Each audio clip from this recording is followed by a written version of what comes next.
Like cold water to a weary soul, so is good news from a distant land. Good news and there's bad news. Right. Now which news you want first? Well, if you give me the good news without the bad news, that don't grab you, that don't work. Alright, well let me get the bad news. Everyone must die. There's more bad news. God is going to judge our lives. But the good news, God sent Jesus Christ so we can serve our death sentence and then bring new life. It's the Good News Talk Show with your host, Tamashian the Visionaire. What up, Doe? Get on Fade to Black. Welcome to the Good News Talk Show. I am your host, Tamashian the Visionaire, and I know it's been a while. I know it's been a long time since I did a show, but your man has been busy, man. I mean, really busy on some high-level type of stuff, man. So in 2011, me and Daryl Bradford and Walter V. Marshall got together, and we made a movie called A Love That Hurts. I know a lot of you had a chance to check it out.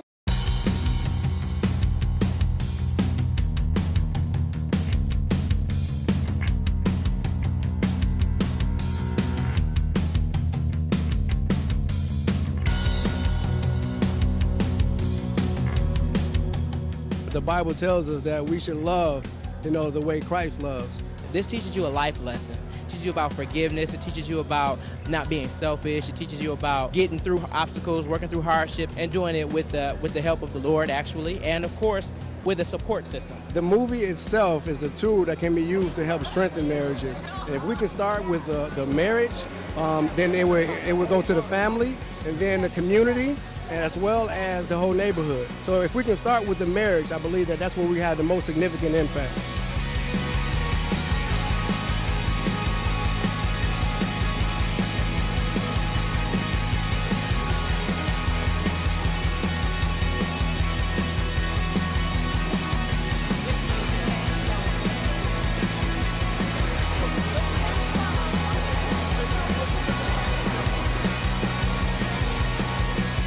This is a day where the world has so much to offer that tends to drive a wedge between people, and I just think that this movie shows that. This movie demonstrates also that there's an answer. Marriages have been attacked, and a movie like this is a great opportunity to encourage people to stick with it, and that there is healing if we allow God to take control in our marriages and if we trust Him with it.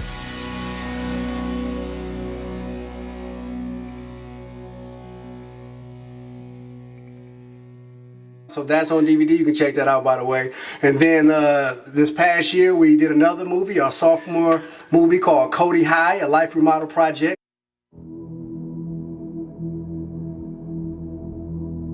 Not too long ago, I was standing at the bus stop, and it was kind of dark outside, and I was standing there, and this man, he just kept riding past me, so he stopped and was like, "You cute, I think you should get in the car." And I'm like, "Wait, what?" So then he drove. So once I got to the next bus stop, he was sitting there. And I'm like, "Why are you following me?"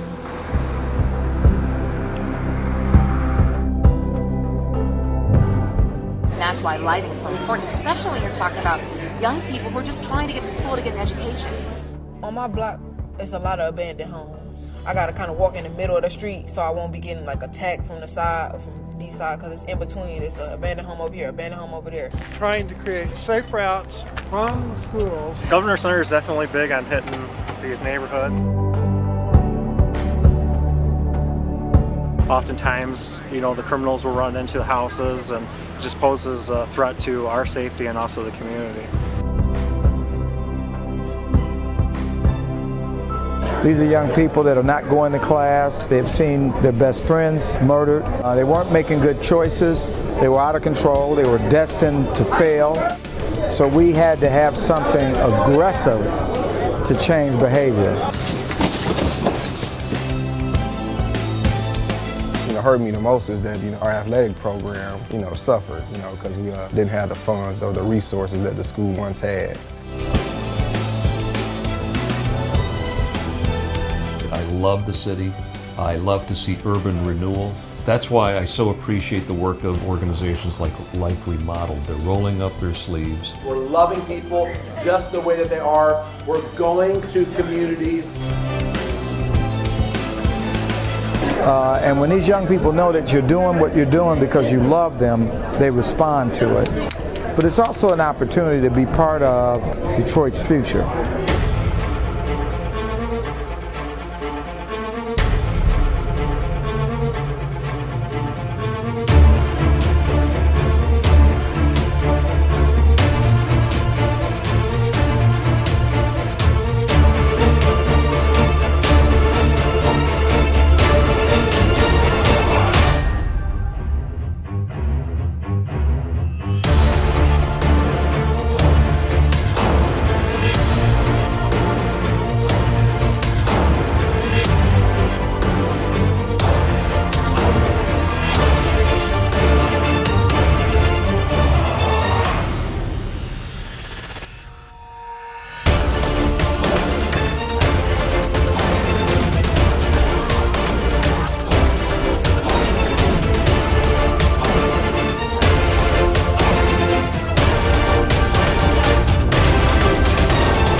It's going to be big for Cody all together.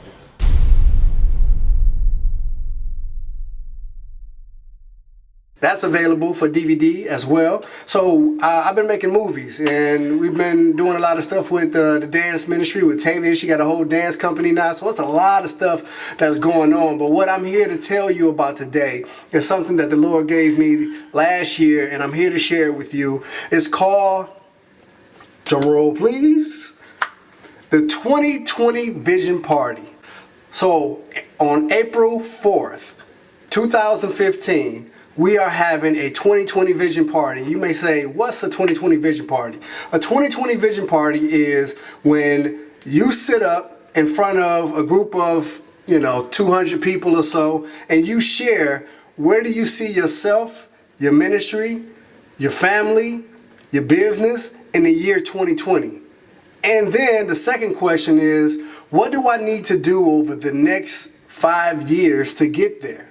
So I'm going to give you a platform. You got 5 minutes to tell everybody about your vision, your 2020 vision. You're going to have 10 slides.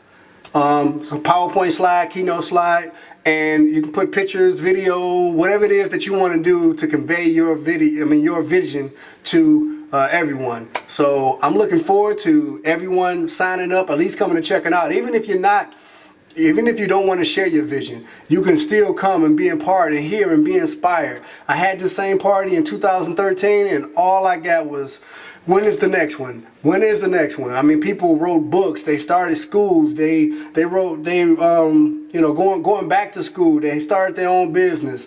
I mean, it was a lot of stuff that people were doing, and I just want to give you a platform so you can do the same thing. So what you need to do is go to myyear2020vision.com and check it out.